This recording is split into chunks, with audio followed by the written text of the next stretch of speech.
Hello, welcome to the Joel Fleischman Happy Hour podcast. Welcome, ladies. Thank Cheers. You. Thank you. Cheers. Toast. Sponsored by Central Waters Brewery. Look at me foaming over. Nice. We got our Drexel horse medicine. We got the Wisconsin Red Ale. Sometimes Central Waters tries too hard with their beer names.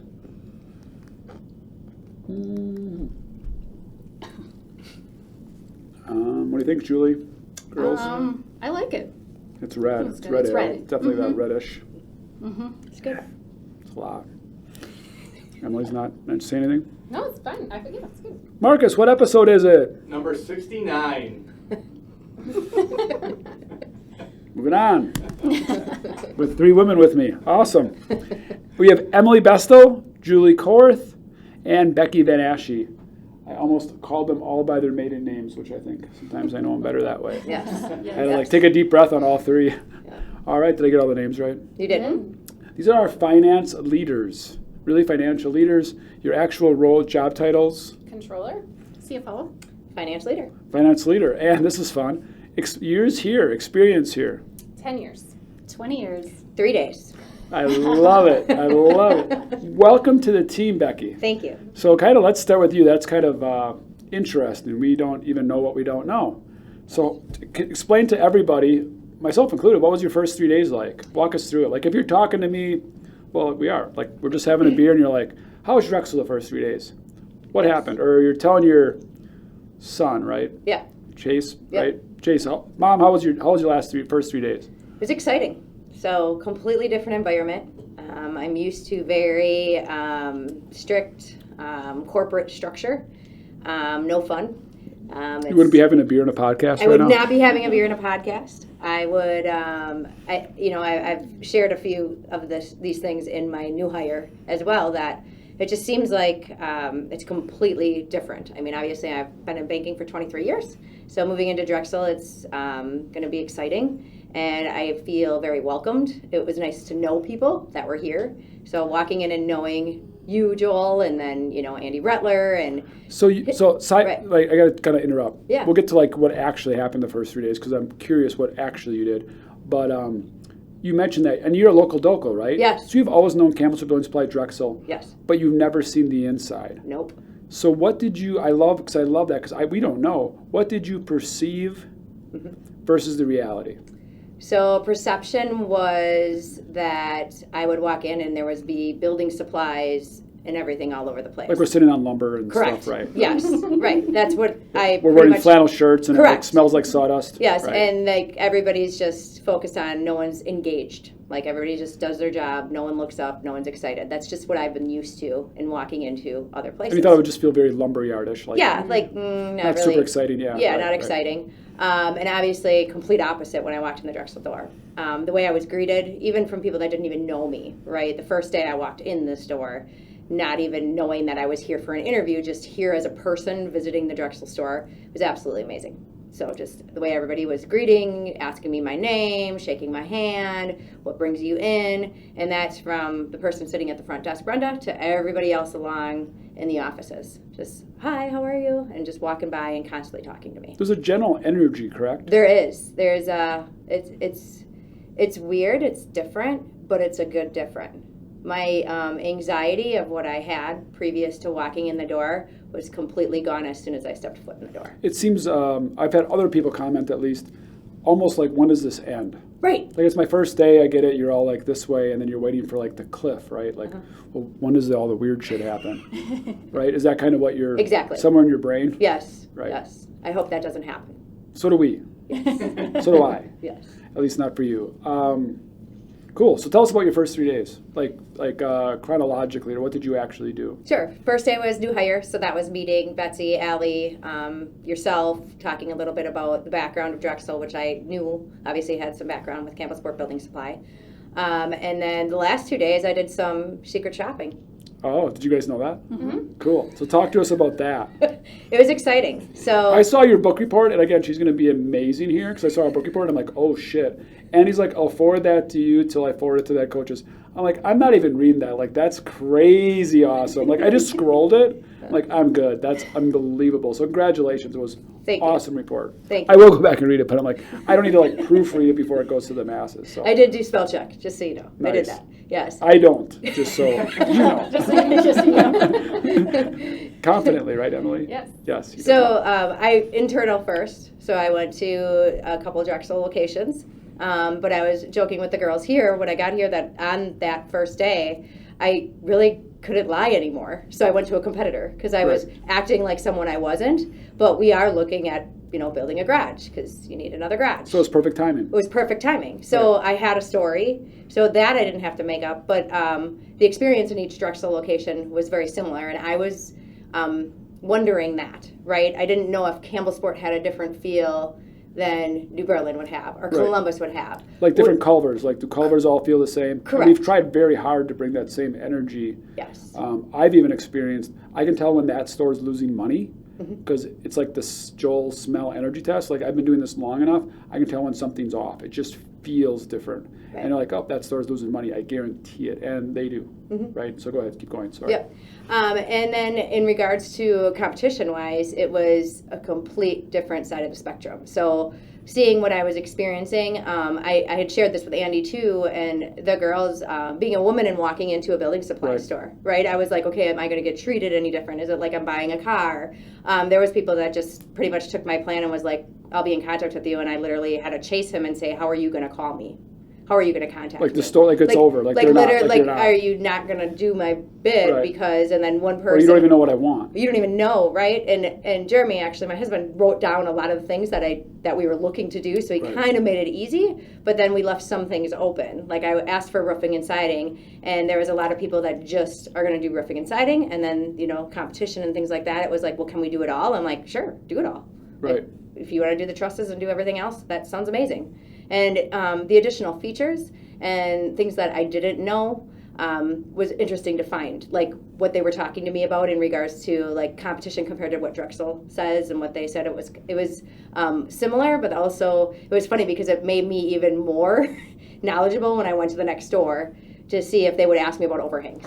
Right? Like I was like, okay, is this one going to ask this because the last guy just did, and then kind of comparing those types of thoughts. Which you can see how complicated it is. Yes. And how we need the relationship build with each builder and each client. Because we use our product now, we use industry terms way too much. Correct. Like, hey, would you like this blah, blah, blah? And you're like, lost me at the blah, blah, blah. Yep. But you need to know, and you're staring at me like I know, and I don't. But here we go, right? Or I don't ask you at all, and I make all these wild assumptions that I could get wildly wrong. Right. Because I know the last place asked me all this that you probably are going to want to know at some point. Right. And like, oh, customers are confusing, everybody makes mistakes. Like, no, you're not going through the right protocol. Yes. So love that good feedback. I love negative feedback more because that's just how my brain's wired. What can Drexel do better? Drexel, I think. If you had to like say. If I would, the one thing was timeliness. No one kind of told me, no one asked me, where's my project being built from Drexel? No one asked me, like, how quickly are we looking to get this done? I was forthcoming with that, and sometimes I was like, oh, I don't think I should do that. Like, I think they should be asking me that. Yeah, so like, as a consumer, when I'm walking in, if this is something I was sharing with Andy downstairs, like if I needed this done next month and trusses were back, or right. There's no way you're going to get trusses in a month, Becky. You're out of your mind. I would like to know that because I probably would go somewhere else. Right. And or just being clear expectations. Correct. It's just like at a restaurant. Like, I'll take your name and down things, go have a seat. Are you out 45 minutes? You're out 90. And also, I feel our company currently is lacking almost a sense of urgency, a sense of hustle. Yes. Of like, you want to build it yet this fall? Let's go. Let's get that sale. I'll be in touch tomorrow. We're going to get trusses on order. I lock this in. Not, I'll get you that quote back. We're all supplying happiness, and you'll be happy to buy from us. And rainbows. Meantime, you walk down to Zern's, and I put it on order because they had a sense of urgency. Like, you get out hustled. Yep. Like, we got to learn to hustle a little bit more. Yep. Currently is where I feel we're at. Is Correct. that fair? Yep. That would be my biggest thing was the timeliness, and then it was if they would say like, oh, we'll get back to you soon. I don't know what soon means. Right. No. Soon can mean tomorrow for one person. Soon can mean 2 weeks.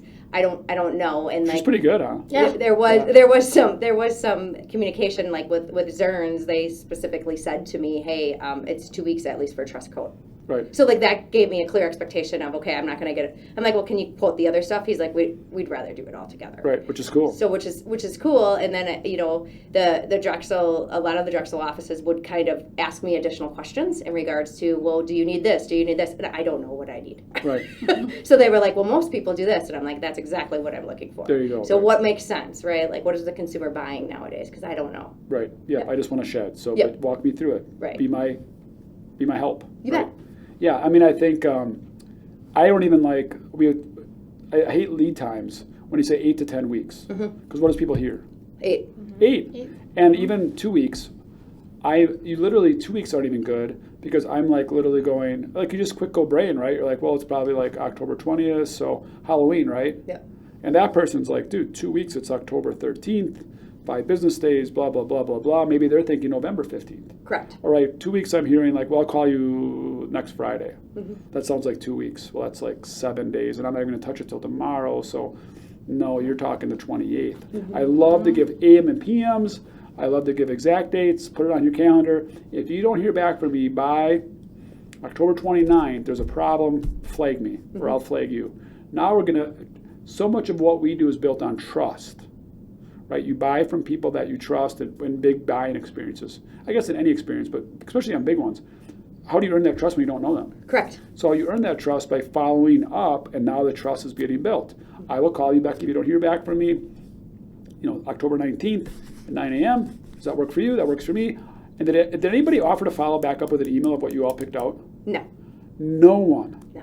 Again, I my asked for tears are like running down. I asked for that. So, like, I was assumptive with that. I'm Right. like, the best way for Yeah. you to get a hold of me, and they said, well, do you want us to communicate with your Right, husband right. or you? I said, actually, if you can use my cell in my Right, email, right. that's the best way to communicate with me because my husband never checks it. Right. So they had said they would just email me the information. No. They even did that incredibly wrong. That's the easiest one. World-class service, Drexel team, write this down. Please do this in the future. I thought you were already. Right? You leave the store and you automatically, within an hour or two, get an email. Becky, thank you for stopping in. Yes. This is what I thought I heard. These are the selections that you have made. Again, because I didn't really know what you were talking about. I now need to go to the plumber. I had to get groceries on the way home. I had to get concrete lined up. I got to get the landscaping.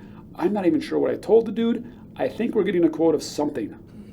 Now, and again, this isn't because you're a woman. This would be any builder, like a professional builder we worked with for 10 years. This is what I thought you heard when you did selections with us. Yes. You did this. You wanted 2-foot overhangs. You had this. You were undecided about this. We decided on this. I will follow back with you when we do the quote if you actually want this or this because you were undecided. Currently, I'm quoting this. Again, it was nice to meet you. Blah, blah, blah. Make that personal connection. Hey, it's great. I haven't seen you in a long time. Blah, blah, blah. Any other questions? Follow back. Again, I'll be back to you within 7 working days, which is this date. Thank you again. All I do is I snooze that for 7 days and then reference it. I don't have any stress or anxiety of, oh my God, Becky's up my shit. She's wondering where her quote's at. I have all these quotes to do. Ah! It's all just snoozed. It comes up. I'm like, oh yeah, there it is. I follow up. She's like, oh my God, look at this. That was the original email. This is the follow-up a week later. Here's the attachment. Let's go. Love it. Would have been good. Would have been good. Do that. Good. Okay, that was so what's the rest of your week look like? Tomorrow I get to hang out with these lovely ladies. Do you have to work a yard? You're not doing a yard day? Yard is next week. Oh, next week. Okay. Yes. Okay. I don't even know what yard day means. wait It's till just it on gets my a little calendar. colder. Everybody keeps asking me about yard day, so I'd like to learn more about Yeah, yard day. so yard day actually started with Emily. Okay. Do you know that, Emily? That it actually started with you? I didn't know that. Yes, and you've been here 10 years. So we've Yes. been doing yard days based on an experience that I had with Emily. Emily had been here quite a long time, months. And she asked me about a specific product or the price of something. And I'm like, again, we have 3,000 stock items. Times 10 at least for special order items. Marcus, you do this every day, right, basically? Somewhere around 30 to 50,000 items, I'm guessing, we sell. Emily, do you know what that is? She's like, no. I'm like, do you know where that is in the yard? She's like, no. She's like, actually, I've never been in the yard. That'd be really cool. I'm like, you've been here, I don't know if you remember this conversation, it's 10 years ago. I'm like, you've been here like 6 months, you've never been in the yard? She's like, no. And 10 years ago, we would have been, gosh, only what, 100 people? Not even? Maybe more than that. Maybe a Oh, little like more 20, than that. Yeah, so like 150 people? Probably something like that. I mean, we're much smaller, but she had never been in the yard. I'm like, that is a fundamental problem. All that lumberyard stuff you thought was going to happen is going to be on your yard day, because that's where our magic happens. That's our company. That's our factory. We have 2 factories, but that's the magic of the supply. And if you don't do it on your first week, 2 years later, I'm the finance leader, and I've actually never walked any of our yards, which is like beyond embarrassing, right? Like Yeah. that's crazy. You're a waitress and you've never been in the kitchen. You're like, what the hell? Well, no, I got busy, and you're going to be totally overwhelmed. So we want you to have that experience in the first week. Yeah. It's also a humbling experience. We know that. We've had girls and boys, dressed like a marshmallow in January, and they work. And the yard guys and girls love it because they see you, and you're like, hey, I'm the finance leader. And you're dressed like a marshmallow because it's 5 below out, right? Right, exactly. Yeah, so it's a great just thing not to do, but you got to connect the dots. You start building that connection, but you also then experience, hopefully, you always keep in the back of your head, how does this affect ops? Because again, that's actually where things are happening. It's not in this podcast room. It's not in this downtown building. It's actually happening in one of our yards right now. Yep. Even through manufacturing, it's manufacturing a lot of times the products either come into our yards or indirectly related to the yards. So really, realistically, we're just, a lot of products we sell, not the manufacturing side, we're a logistics company. We take stuff off of one truck and we put it on another. Somehow we make it incredibly hard. I have a funny personal question to make this really awkward. Okay. The Vanassche family does not buy at Drexel, usually. And I went to high school with Jeremy. Ooh, yeah, I know. You live 7-10 miles away. You know a ton of people working here. You said that already. Yes. She's like, oh, I need a big drink of beer. I'm curious why you guys don't. I don't Why know. your husband doesn't. I don't know. What's He's your, always, I think you always it's- say, you can't say I don't know. I know you have an opinion on I know, everything. I know. What would be Right. your opinion? My opinion would be because he has, he's done a lot of business with Zerns, like for his business. So But where did that come from? And is it a comfort level? Is it a convenience? We never called on him. I think it's hates me personally. I mean, sorry, Jeremy. Shout out. Love you, brother. Yeah. I think it's convenience. I think it's Allenton, and his business is in Allenton too, and they're right there, and he knows. Which is a super convenience. You're Yeah. a mile away, you block and you pull in, and you start Correct. building that relationship. Again, it's all about that relationship. This is super business to business, long-term, 30 years, you get in a habit. And we've even talked about category enrichment, which means builders buying more from us. As we turn into this recession, we're really, really trying to grow our business by the Jeremys of the world, or builders of the world. They buy this, like you said, even on that one shed, all the categories, everything that we could possibly sell that customer. But when we do that, like Jeremy, it actually builds loyalty. Yep. The more you buy of any product, the more loyal you are to your product. And it's like, actually, when I read that, I didn't think it was true. But then you think about other brands. Yeah, I'm a total Google guy. If Google comes out with another app, I'm like, cool, Google, download. Like without thinking. Like if you buy outdoor clothing at REI, the more REI you own, the more REI you own. Right? The more, if you have a product line at the grocery store and you're like, yep, I'm always in this product line, and they come out with, if you do Newman's ranch dressing, and they come out with, or salsa, and Newman's would come out with chips, you'd be like, yeah, I'm a Newman's person. I Right. can buy the chips. Right? So it really is, the more you buy, the more loyal you are, which is super interesting. So we do try to sell more categories to more builders. We think it's easier for the builder. We think it's better for the builder. It's way better for us. There are less tracks on their job sites. The more money they make, the less invoicing they have, because it's all consolidated invoicing. But we also know they actually, even if it's subconsciously, are more loyal to us because they buy all these categories from us. But we need the time to penetrate that. And if we did that, something that you probably don't know, we know we could at least double our sales without having one more customer. Yeah, super interesting, right? Yeah. So why don't we do that? Yeah. We should do that. First we have to follow up on emails. Yeah. And then we can maybe start asking for more business. Yeah. Emily, you're going to say something. No. Them two are just like observing. I know. They're like, he's got all about the new girl today. Oh yeah, no, which is great. I think it's good, right? So, little backstory for both of you. Super crazy. Welcome. Because we haven't even got into any of that. know. It's more of a Becky podcast with you two just giggling. Yeah, I here we know. are. They just We're like, giggle. They're just like, oh, it's all Yeah. about you. So a little bit. Have you guys been on the pod before? I feel like you have. No, Never? never. No way. Well, welcome. All right. So we got a little bit of time left. Julie, do you have to leave the pod early? I do not. I thought you did, Marcus. It got canceled. What was it? JV football game. How does a JV Canceled. football get canceled? Sheboygan Falls does not have enough players. And they just realized that at 1 o'clock today? No, it was a couple days ago. Oh, it was a couple Yeah, days so ago. we were good when Marcus came over. Even like, then, no, they we're just not. realized it a couple days ago. Yeah, a couple days ago. Boys, how many of you guys got? Yeah. Well, that's not enough. Somebody call Kiosk-em. Cancel that shit. What the hell are we doing here? That's crazy. Yeah. All right, so little background. We got her stories. Yeah. Tell us about your first days. going back 20 years and how big we were and all that stuff. And I want to hear little backstories. Oh my goodness. So I started 20 years ago, almost 21. Interviewed with you and your dad. Facts. I interviewed everybody. I interviewed everybody until maybe we had, well over 200 people, I'm sure. You did the screening. So yeah, I did my first interview with you, and then I came in to interview with Albert. Fresh out of college, I really came in, didn't know, again, same story, what a lumberyard was. And at that time, we were a lumberyard. True lumberyard, Campbellsburg Building Supply. I mean, how many people total? Oh gosh, in Campbellsburg, probably 25. And we had 2 locations, Berlin and Campbellsburg. Yep. And Campbellsburg probably had 12 people. Or Berlin probably had 12 people. Yeah, it was less than us. Full-time, yeah, right. For sure. Yeah, we had like maybe. So we had like 35 people as a company. Yeah, correct. Yeah. I started in accounts receivable, sat right in between your mom and Todd Flitter. Todd did doors at the time, so very Shout out to Todd and my mom. Yeah. Literally, though, walking in, DOS-based computer program, dot matrix printers. Were we on Triad? Triad. Yeah. Yes, CCI Triad. And we had only had computers for about 6 years total. I don't know that, but I know that. I graduated college in 1996. You would have started in 2002. Yeah. So like 1997. So we would have had computers for like 6 years. My dad didn't believe in computers, and I actually got one.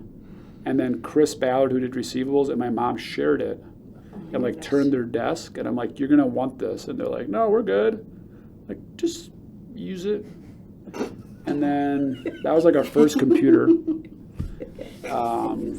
Truly. We had one for design software, but that was our first like office computer. And then we didn't have a point of sale system till I believe it was the year 2000. So we had only had a point of sale system for 2000. Before that, or actually, no, that's not true. In 1998, we got our computer software because I knew we couldn't do 2 locations by hand.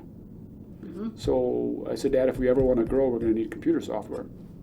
So we brought that in, and then we were able, a year later, we did buy Berlin Building Supply or 4 Mile Lumber. And I was like, oh, see, Dad, I told you that's why I wanted a computer system. Made it a lot easier than doing it by hand. So you were like just post doing it by hand. Well, I mean, we still were doing purchase orders. Inventory was kept by hand. It's just some of the receivables. Right, all my purchase orders were just done by paper, and I would put it on I would do a purchase order by hand, put it on somebody's file, and then put it in a basket. Everything was basket orientated. Communication was done by copy. So like memos. 10 times a day, because people say they weren't getting enough communication, and we never had any meetings ever. So I would just write something down, make 30 copies, and put it in everybody's basket. So you'd always have that much. So if you're going on vacation, you have like that much paperwork to look through, which was like memos from Joel, basically. So there was a bit of a culture shock coming here because I came from UWM, where we were in a business school at UWM. You had computers, you had internet, and I'm like, whoa. Yeah, we didn't have email. What are we doing here? No, we didn't have email. Yeah. We had a fax machine that was going to take over the world. We had a fax machine. Yeah. All builders were going to fax, and that was going to be the new way to do business. Right. That didn't happen. Cool. So how many different positions have you had here, and how many different offices? Ooh. Do you know the number? I don't know Can you how guess? many. You told me not to talk about numbers, but this is kind of random. That is really random. I had a lot of different positions. I worked in APAR. I went part-time after having kids a little bit, so then I was like helping with the merchants and the buyers. I would do, some secret shopping and updating the apples to apples report, and then helping in the finance, kind of just wherever. Back into HR too, helping with that. Joel would hire, but then they would onboard kind of with me. And we didn't have HR. It was just Joel hired. Yeah. And then I'd say, Julie, Becky starts tomorrow. Or did I not tell you Becky was starting today? No, you didn't. No. Yeah. Oh, she's here, and whatever you guys do. Yeah. Get her hooked up. Yeah. Yeah. That's how that went. Hand time cards were by hand. Yes. Yep. So we totaled those. Did some payroll. Did HR, insurance, rolled into like controller kind of things, balancing the books, and then now currently a CFO. Which if you don't know what a CFO does, and I don't think Julie and I even appreciate it as we growed, like we didn't have a playbook for all this, so we just kind of like invented as we go, because there's like no one telling you what to fucking do. Like, hey, Joel, just chapter 14 of Drexel, you're going to need a CFO. Like no one, you don't wake up and have like this task list, which is maybe why it makes it fun, because it's like, we can just do shit. No one like is telling me like, oh, and I don't really listen to them books anyway. I'm like, that's not how a fucking company works. Fuck that. So like, I don't think Julie knew or I knew that we really needed a CFO for years as she was kind of doing that position. But I mean, how many years since you've actually done like day-to-day receivables, payables? Oh, receivables payable day to day? No, like literally day-to-day stuff. I mean, you literally just work on the company. Years. It's been the Since we've last been here, thing was almost, huh? balancing, and that's been a few years that you took that over. So yeah. So how many companies do you manage? Entities. We Well, yeah. right. I mean, right. Emily. Right. I mean, Well, we can technically get for into me that. too, but yeah. How many entities? Three actually. How many entities? I guess name them. Does Drexel have? So there's Like the Drexel umbrella. Building Supply, Drexel Systems, Fleischman Transit, J. Fleischman Solutions, Fleischman Properties still Fleischman exist. Properties. We dabble in your Blue Door Coffee Company. Blue Door Coffee. Drexel And Wildlife. then the Drexel Wildlife. Happy hunting. Mhm. Drexel Life Organization, And Happy Hunting LLC. Mm-hmm. That's it right now. That is it right now. And they all talk to each other and feed each other and have Yes. different needs and Yes. concerns like little babies. Mm-hmm. Right. Lots of paperwork. Yeah. Yeah. So that's crazy, isn't Lots it? of compliance. Yeah. Yeah. Lots of Yeah. compliance issues. And anything else? Did you want to add that I missed? I don't think so. No. All right, Emily Same. Gable Bestul, what's your story? It's fairly similar, actually. Started right out of college. I think I told Becky this. So I knew somebody that worked here. I was looking for a job. My Who did you internship know? was ending. Chad Gable, my cousin. Hi, Chad. Yep. So he was That's like, right. hey, actually Steph Kahns now. She was doing AR and Shout out Camsport. She was moving on to cabinetry. That's right, yeah. Yeah. So my cousin. I was Ponytail looking blonde for- Steph. Yeah. Yeah, look at her now. Yeah. They knew I was looking for a job and was like, hey, Camsport Building Supplies hiring. And I'm like, right, like I'm in college, all the big name people are always at the college recruiting, and so those are like Yeah. everybody Kimberly gravitates Clark in toward them. Oshkosh was where you had to go. Yep, If you go to Pierce, Kimberly Fair. Or Pierce. Oshkosh Corp. Oshkosh Corp, So yep. it's like, well, I have to get a job at one of those places, Yeah, right? right. So I'm like, I'm going to go to Camsport Building Supply, right? So I I know interviewed we all failed, I get back it. home, and and yeah, I mean, I interviewed with you, and then Julie came in, and yeah, started in accounts receivable. So you didn't have to interview with my dad? Not with no. So when did you meet my dad? Like first day? Do you remember it? I don't. Oh, he kind of has a presence. I thought maybe you did. I don't remember when I did. I did not Okay. interview with him though. No. Okay. No. But you worked very close with my dad for many I did. years. Yeah. Yeah, right? Yeah. Daily. Mm-hmm. Okay, so which jobs have you had? So I did accounts receivable, dabbled in AP. Actually moved on to the commercial world when that was kind of up and coming. I kind Yeah. of dabbled down there and helped out down there, and then I kind of dabbled in like finance leader for a while as our team was growing. It's funny now that I really, really know you. And again, you always have to follow people's passions. I'm like, yeah, none of that shit's you at all. Like, No. Uh-huh. you did it, and you did it happily. I do have a funny story about Emily. I have a funny story about all of you, but Emily, one of Emily's funny story. Well, it's a good story. This is a really good story. Okay. So I double checked every single invoice by. That was what a head coach or a manager did, which I guess was so we would have an order, and that ships out of the yard, and people could manipulate the order, right? Which is like crazy. Like by handwritten, they could change it from 20 to 40 sheets. So then somebody had to invoice that, and that actually was usually an entry level position because it was pretty simple. But you're talking thousands of dollars on the line, and the odds of Jeremy saying, "Hey, you missed 20 sheets here," maybe not, right? So there's a big job, right? And I would always double check them, right? So take the orders. I can still do it by like in my Yeah, sleep. it's in your Muscle sleep. memory. Yeah. Right, and I would bring them back. Sometimes I get behind because I got busy, and I'm Joel. I'd be 4 days behind. I'd bring back with like food stains, coffee, lots of coffee stains, coffee and they'd be like all sorted differently. Now other managers would be much more organized than me, and they'd be all perfect. Mine would just be like shit show, like done. Thank God. And anyways, I was checking Emily's for I don't know if it was a month. I'll just call it a month, and I've never found a mistake. And I'm like, Emily, are you like one of those people that like just doesn't make a mistake? And I remember when I interviewed you, and I almost didn't hire you. I don't know if I ever told you that. Emily had a 4.0, and I never hired 4.0 people because they're like too anal. I'm like, she's gonna be too perfect. Like I can't handle 4.0 people that are like truly 4.0, and you were. And I'm like, are you one of those people like just like don't make a mistake? And you were very humble, and you're like, why? And I'm like, she's like, well, no. I'm like, okay, you know what I'm not going to do? I'm not going to do you remember that? I'm like, I'm not going to double check these anymore because you're good. Like, I was like one of the only people. I do. Like, and then you took a different role because I was very entry level. And then I'm like, okay, I'll start double checking it again because I didn't quite trust the person like I trusted Emily. It was like, she doesn't fucking make a mistake. I don't know what I'm fucking wasting. She's like a robot. Oh I my can't gosh. even. I didn't know that. Yeah, great compliment. Maybe it didn't come off as a compliment. Yeah. Great compliment. How to spin in a compliment that didn't sound like a compliment. I almost didn't hire you. Yeah, but the reasoning You're was like a robot. a good reason, kind of ish. So yeah, interesting. So keep going. Sorry. So then, Yeah, and then obviously we just kept growing, and you know Julie needed to move on, and she was taking on more, giving up HR. You know, Kate and everything came on, so finance things just kind of kept coming my way, and that's what I was looking for, right? Like I wanted to keep growing. I wasn't looking to keep invoicing for the rest of my career, so yeah, through with it. now I embarrassed you a little bit. Now I'll embarrass you a little bit. Not the robotic part.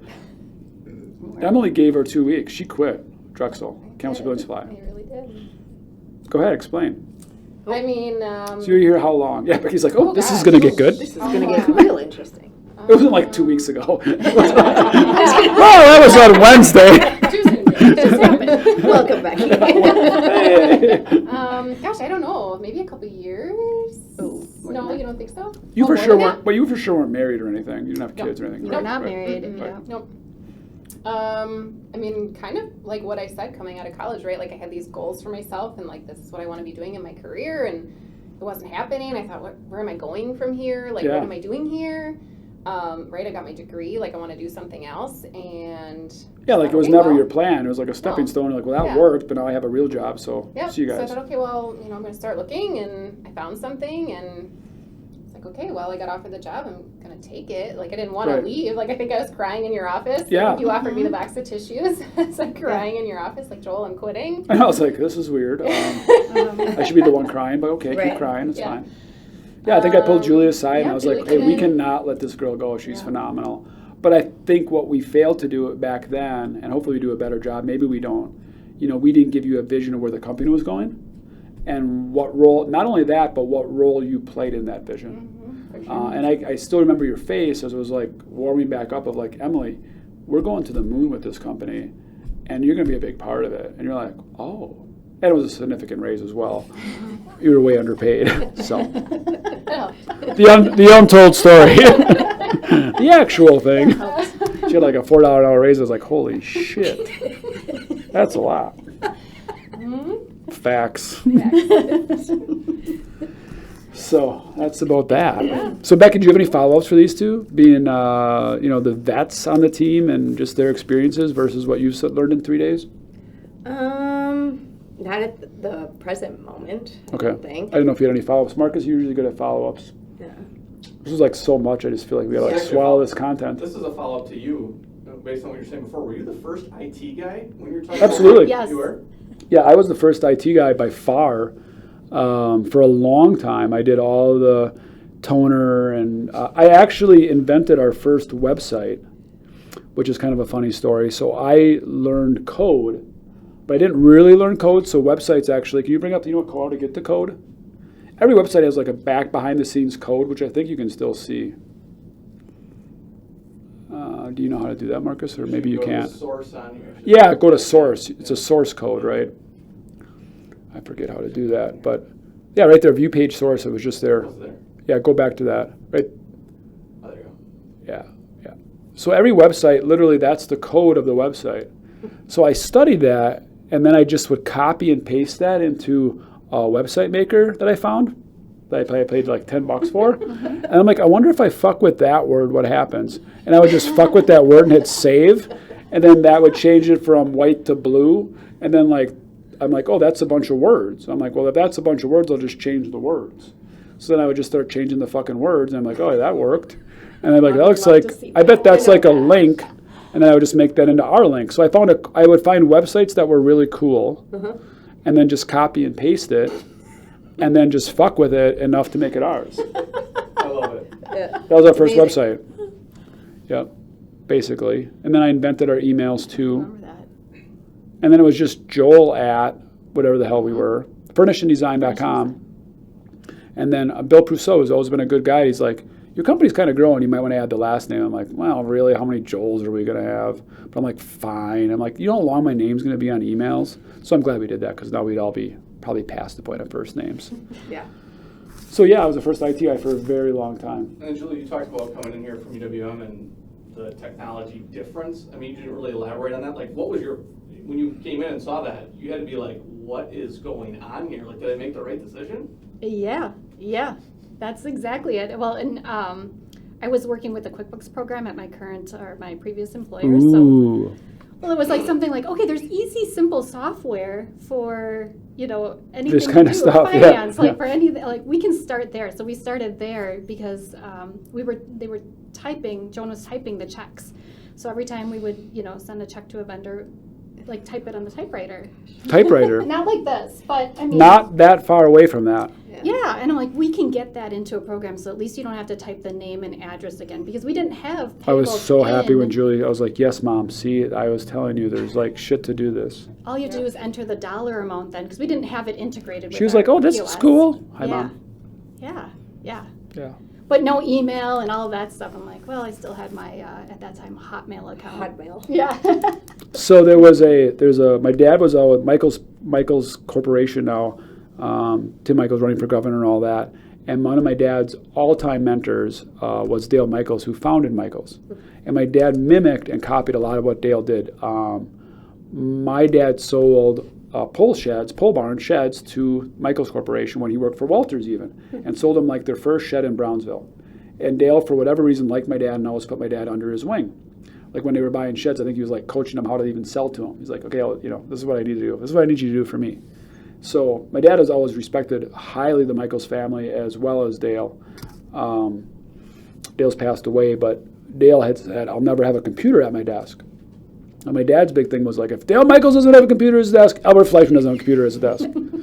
So it must have been, and this is 06, I bet, 07. When? Then he found out Dale had a computer at his desk, and he finally put a computer on his desk. my gosh. It was late in the computer game. Yeah. My dad's like, fine, Dale's got one, get me one. But he would not put a computer on his desk. He didn't think he needed one. Mm-hmm. Interesting. He was one of the last ones to get on the system for POs too. Yeah. He had his book. But interestingly, having said that, my dad has always been a huge proponent of technology. He might not have been personally, but he's always pushed me and our company to have the absolute latest technology. And any way we can save, he hated when we didn't have enough copiers or printers. He'd be like, Becky, think about it. If you're walking that far, and how many times do you do that a day, for $400, we're going to have a printer at your desk. Get her a printer now. It's no big deal, Albert. I can just walk. No, right. Get her a printer. And he was very, very hyper aware of that sort of technology, how it could help us in a lot of ways. And he always wanted the latest technology, which I'm super appreciative for, because I kind of still use that mindset. Not to brag, not because it's the most efficient, because he's like, why would you buy the oldest one? Right? Why would you buy an Apple 13 if there's an Apple 15? So we've always tried to chase that latest technology, because the second you buy it, it's already kind of out of date. Mm-hmm. Mm-hmm. Which I think, Marcus, being in the IT department is how we still kind of do things. Sure. Yep. Right. So my dad kind of brought that to us. So cool. A couple more, Marcus? We're about 40 minutes in. Do you want to do billboard? Oh my gosh, we are already. This goes so freaking fast. That's crazy. I feel like we're just getting started. Episode 69 goes so fast. Not my fault. Do you know what I'm saying? Okay, moving on. Got Emily to blush. That's good. Here we go. All right, so one big giant billboard. Everyone can see it. It's up there for a very, very long time. What's on it and why? Your billboard, anything you want. We have people that do just straight images, pictures, funny stuff, business stuff, Bible scriptures. It's your billboard, whatever you want on it. Somebody just did their family, I remember. I don't know who that was, but whatever. So what's your billboard and why? I would say cherish your time. I'm kind of in my kids are still little, and I'm talking to you and stuff. Your kids are older, but I feel like I can already see that, I already look back, even how small they are, how, the moments that are already gone. You know what I mean? I don't know if you guys have ever read that. I don't know that it's a poem, but an excerpt of the last time or one last time or something like that, and it's talking about how everything has a last time and you don't even know it's the last time. Yes, yes, no, yeah. Yeah, and all of that, I look back and I'm like, oh my gosh, I don't do that anymore, and I don't do this anymore, and it's I don't know, you know, so whether it's with kids or with its Yeah, like they don't, parents. like my kids don't take a bath anymore. Exactly, like, Right. yep. But you don't realize that was That. this is the last time they're going to take a bath. 100%. I will say to young moms, though, and I'm not fighting you on this. I love cherish your time, and I totally respect that. Like, be present. But I do think there's in our society, in our culture currently, there's so much pressure on young moms specifically, maybe not so much the husbands or the dads, to, hey, enjoy every moment, suck it all in. And honest to God, living through it, sometimes you just survive it. Oh, yeah. And I think there's this anxiety and pressure of like, it's fall, we have to do this, I have to take this picture, we have to go to Kelly's Creamery because I have to cherish my time. And I've been told by a million people, and I have this self-pressure that if I don't do it, I'm the worst mom in the world. And I'm like, but sometimes cherish your time is like, we ain't doing shit this weekend. And cherish your time means mom's got to get shit done with laundry. And cherish your time means we're going to watch the movie we watched the 17th time tonight. And like nothing cool came. So I think we chase like the cherish your time through like the way too far in our culture right now. Sometimes. Well, I think it's the big moments, right? Like you can cherish the time, right? Like Yeah. you can cherish it by snuggling on the couch because they are still little Yeah. and want to snuggle with me. Like, And I think sometimes if you don't cherish the time, it's also okay. Like sometimes, it's just survival. Like I am not cherishing this bath tonight and the SpaghettiOs, and you guys are a train wreck. Like I'm not cherishing it because it's fucking disaster. And I think sometimes we live in especially again, young moms, everything's fine. I'm having the best time with my kids. Like sure, it looks like you are because that looks shitty. That looks not like fun at all. And I think sometimes moms just got to be like, this isn't great. This is not fine. This is not okay. I'm not cherishing my time. I've literally been on my phone all night because these people are driving me crazy. And I think sometimes we got to embrace that more. But I love cherish your time because I do think life goes way, way, way, way faster than we ever realize, and we focus on maybe the wrong things. I know what your intent is, so I'm not challenging you on that. Great. Thank you. Julie. I would say mine is love more.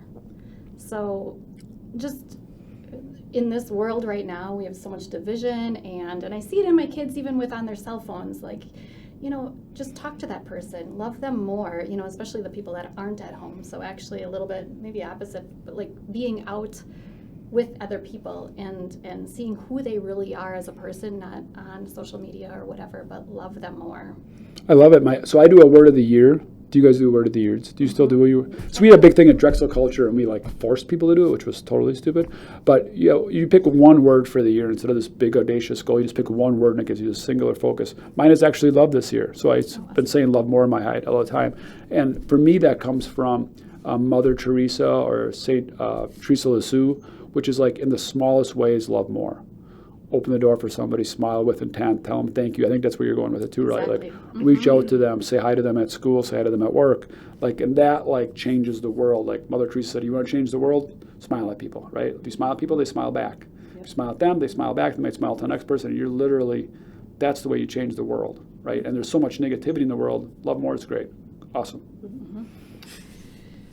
I would say if you have a chance, take it. I think there's a lot of opportunities that have been presented in my life, and life's too short, and you gotta kind of move forward. And the opportunities that have been presented to me recently with making the move to Drexel was one of the big things, but there's been things building up to that, right? There's been a lot of chances in life that, you're kind of, when's the right time, and why not now? If you fail, you fail. You just get back up and you keep fighting. So say that again. If you fail, you fail. No. What was your billboard? My billboard? Yes. If you have a chance, take it. Now, for some reason, I feel like I should say this to you. Do you feel like, and it seems like almost that I've known you, that hasn't always been that way for you? Like you're merging into this life. Correct. Is that fair? It is fair. It's a fair statement. So where did it start changing for you? I think as I get older and seeing, my son realizing where I maybe not be as present as what I was, there was something in my life that I needed to change. And I was at a point in my life where I was like, okay, I'm really not present. What is the one driver of why I'm not present? And it came down to why I said yes to Drexel, honestly. It was the opportunity to kind of step outside because I was loving what I was doing, and I told you that every time you talk to me. I love what I do. I'm in sales, but I told you, you're like, you should come sell for me. And I'm like, I'm not going to sell anywhere else. I'm not going to do anything, in sales if I leave this because I've missed so much. Right. And as I got older in life, I realized that you know, my background and things like that. But it was like, life is too short. So like, if I don't take the chance, if I don't take the chance, well then I don't take the chance. I knew someone in what I used to do that was a consultant that passed away recently, and he always said to me, like, if nothing changes, nothing changes. Right. So life itself, right? Like, don't keep complaining about it. You can't really make an impact anywhere. But if you don't take that chance, you'll never know. Yeah.